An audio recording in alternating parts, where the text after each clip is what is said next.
오늘 우리에게 주시는 하나님의 말씀은 구약성경 예레미야 49장 23절에서 39절의 말씀입니다. 구약성경 1131쪽에 있는 예레미야 49장 23절에서 39절의 말씀 제가 받들어 읽겠습니다. 다메섹에 대한 말씀이라. 하맛과 아르밧이 수치를 당하리니 이는 흉한 소문을 듣고 낙담함이니라.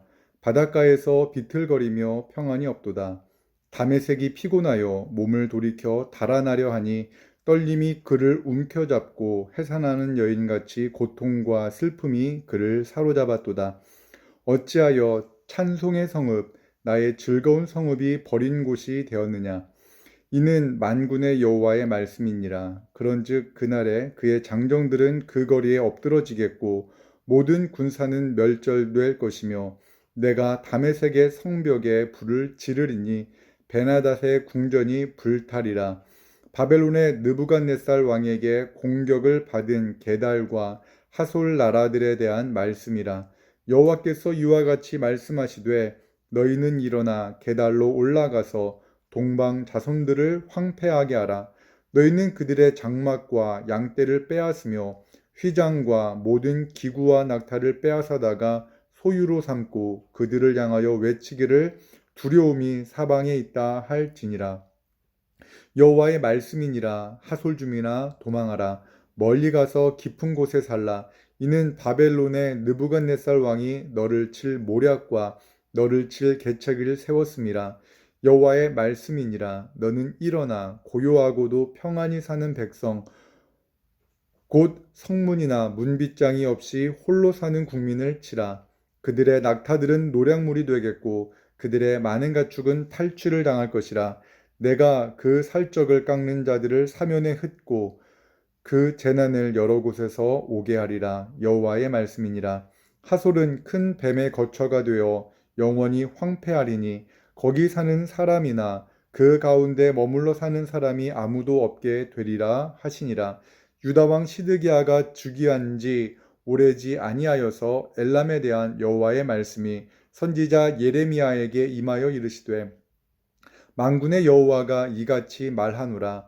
보라, 내가 엘람의 힘의 으뜸과는 활을 꺾을 것이요 하늘의 사방에서부터 사방 바람을 엘람에 오게 하여 그들을 사방으로 흩으리니 엘람에서 쫓겨난 자가 가지 않은 나라가 없으리라. 여호와의 말씀이니라. 내가 엘람으로 그의 원수 앞 그의 생명을 노리는 자의 앞에서 놀라게 할 것이며 내가 재앙 곧 나의 진노를 그들 위에 내릴 것이며 내가 또 그 뒤로 칼을 보내어 그들을 멸망시키리라. 내가 나의 보좌를 엘람에 주고 왕과 고관들을 그곳에서 멸하리라. 여호와의 말씀이니라. 그러나 말일에 이르러 내가 엘람의 포로를 돌아가게 하리라. 여호와의 말씀이니라. 아멘. 오늘 본문의 말씀을 가지고 열방을 향한 하나님의 마음이라는 제목으로 하나님의 말씀을 함께 나누도록 하겠습니다. 우리는 그 상황을 겪어봐야 그 일이 얼마나 힘든지 알 수 있습니다. 나라를 잃고 외국을 떠도는 난민이 되어보기 전까지 우리는 난민의 삶이 얼마나 고달픈지, 얼마나 힘겨운지 알지 못할 겁니다. 그 아픔을 공감하지 못한다면 난민을 수용하는 데 필요한 재정적 부담을 감당하지 못할 겁니다. 특별히 오늘 우리가 읽은 본문에 나오는 다메섹은 오늘의 시리아에 해당됩니다. 시리아는 내전으로 인해 수많은 난민들이 세계 여러 곳을 떠돌아다니고 있습니다. 왠지 시리아 난민의 문제는 우리와는 전혀 무관한 이야기처럼 들립니다.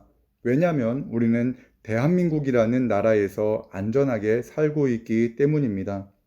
오늘 우리가 읽은 본문의 말씀은 이렇게 편안하게 대한민국에서 살고 있는 우리 그리스도인들에게 어떠한 의미로 다가오는 말씀일까요? 오늘 본문의 말씀에 다메섹을 향한 하나님의 심판의 말씀이 나옵니다. 다메섹이 당할 심판의 모습을 가장 잘 설명한 구절이 바로 24절의 말씀에 있습니다. 다메섹이 피곤하여 몸을 돌이켜 달아나려 하니 떨림이 그를 움켜잡고 해산하는 여인같이 고통과 슬픔이 그를 사로잡았도다.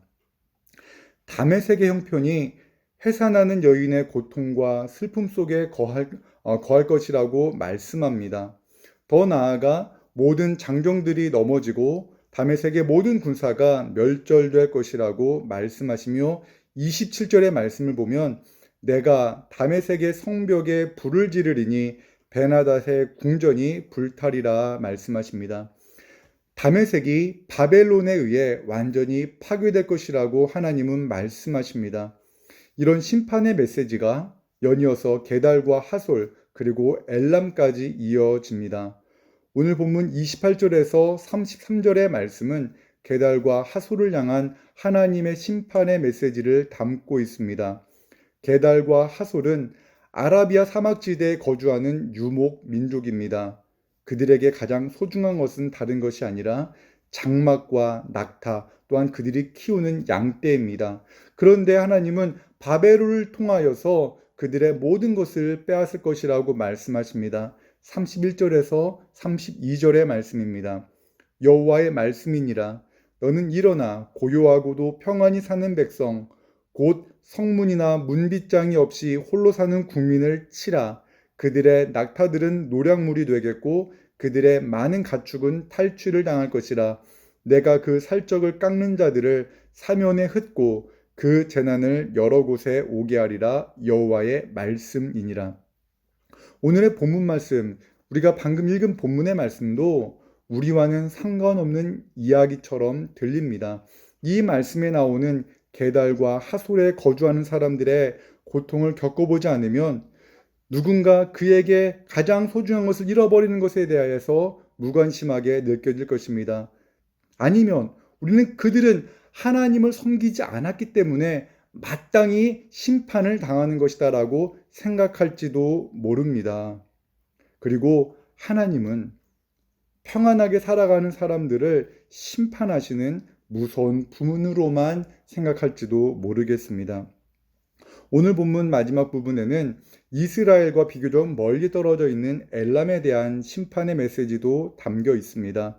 그 심판의 메시지 역시 오늘을 살아가는 우리에게는 무관하게 느껴집니다. 하지만 심판은 엘람에서 쫓겨난 자들이 각국으로 흩어질 것이라고 말씀하시고 그 나라의 왕과 고관들은 멸망할 것이다 라고 말씀하십니다.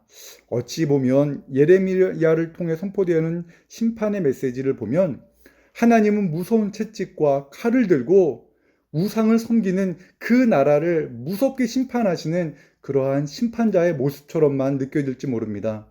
그런데 여기 한 선지자의 메시지를 들어보시기 바랍니다.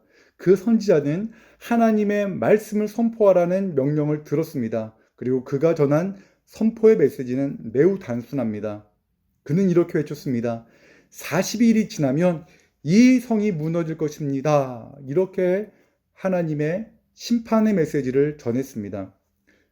그 선지자가 전한 심판의 메시지는 예레미야를 통하여 열방을 향해 선포하신 하나님의 심판의 메시지와 동일한 메시지입니다.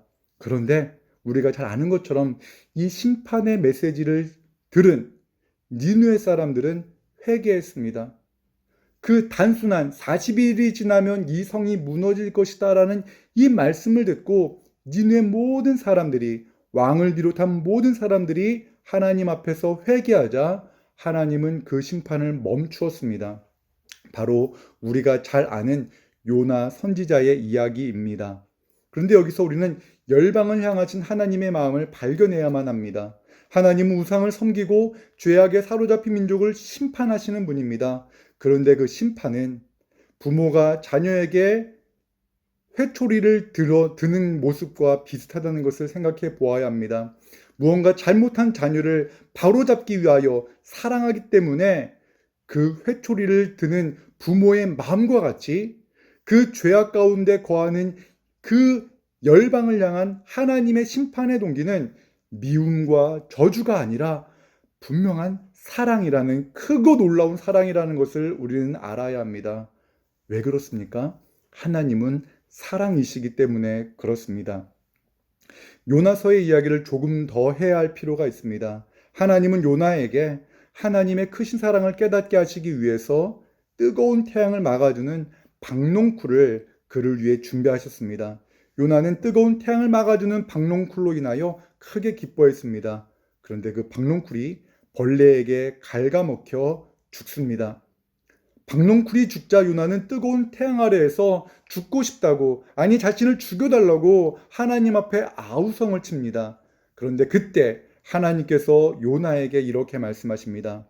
여호와께서 이르시되 네가 수고도 아니하였고 재배도 아니하였고 하룻밤에 났다가 하룻밤에 말라버린 이 박농쿨을 아꼈거든 하물며 이 큰 성읍 니느웨에는 좌우를 분변하지 못하는 자가 12만여 명이요 가축도 많이 있나니 내가 어찌 아끼지 아니하겠느냐 하시니라. 그렇습니다. 하나님은 요나를 택하셔서 40일이 지나면 이 성이 무너질 것이다 라고 니느웨를 향하여 선포하라고 명령하셨습니다. 오늘 본문에 나오는 다메섹과 게달과 하솔과 엘람을 향하여 심판을 명하신 하나님, 그 하나님은 동일하신 하나님이십니다. 하나님은 열방의 주인이십니다. 또한 만민을 통치하시는 아버지이십니다. 하나님은 이스라엘의 하나님이시지만 또한 바벨론과 애굽과 다메섹을 포함한 열방을 통치하시는 하나님이십니다. 하나님은 우리 대한민국을 통치하시는 분이시며 중국과 일본과 시리아를 통치하시고 또한 심판하시되 그 모든 것들을 사랑으로 행하시는 전능하신 우리 아버지가 바로 하나님이라는 것을 우리는 알아야 합니다. 하나님의 놀라운 사랑은 어디에서 이루어집니까? 바로 이 땅에 오신 하나님의 아들 예수 그리스도를 통하여서 우리는 하나님이 어떤 분인가를 우리는 바로 알 수 있습니다. 이 땅에 오신 하나님 예수 그리스도께서는 우리에게 명령하셨습니다. 너희는 가서 모든 민족을 제자로 삼아 아버지와 아들과 성령의 이름으로 세례를 베풀고 내가 너희에게 분반 모든 것을 가르쳐 지키게 하라. 볼지어다 내가 세상 끝날까지 너희와 항상 함께 있으리라. 아멘. 사랑의 하나님을 사랑한다는 것, 또한 하나님의 말씀대로 살아간다는 것은 하나님께서 명령하신 것처럼 하나님을 사랑하고 나의 이웃을 내 몸처럼 사랑한다라는 것을 말합니다. 여기서 우리가 먼저 꼭 경험해야 될 것은 하나님의 그 크고 놀라운 사랑, 하늘처럼 높고 바다보다도 깊은 하나님의 사랑을 우리가 경험해야 됩니다. 그 하나님이 나 자신을 또한 우리를 사랑하신다는 것을 우리가 경험해야만 합니다. 우리가 그 사랑 안에 거할 때 하나님의 사랑은 작은 내 가슴을 넘어 작은 나의 존재를 넘어 우리에게 흘러갑니다. 내 이웃에게 흘러갑니다.